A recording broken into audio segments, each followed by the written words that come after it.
12 বছর পর দেশে আসলাম, এসে দেখি আমার বউ কবুল বলে আমার ছোট ভাইকে বিয়ে করলো। এই রিয়া, তুমি 3বার কবুল বলে আবার কাকে বিয়ে করলে শুনি? আমি তো তোমার স্বামী আছি। আমার মুখে এই কথাটি শুনে সবাই চমকে উঠলো সাথে সাথে, আর সবাই আমাকে ঘিরে ধরে। রিয়া বলল, তুমি বেঁচে আছো এখনো? তুমি তো মারা গিয়েছো। তখন আমি বললাম, আমি মারা গিয়েছি মানে? কি বলছো এইসব তুমি? তখন রিয়া বলল, এই সত্যি করে বলো তুমি কে? আরে আমি তোমার স্বামী রাফি। আর কে তোমাকে বলছে আমি মারা গিয়েছি? তখন রিয়া বলল, এইসব মিথ্যা বানোয়াট কথা বলবেন না।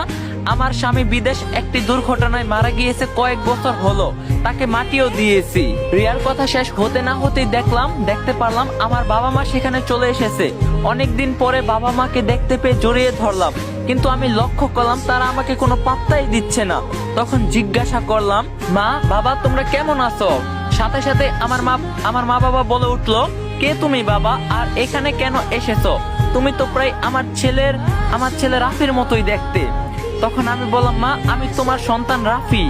তখন আমার মা বলল, না এটা হতে পারে না, কারণ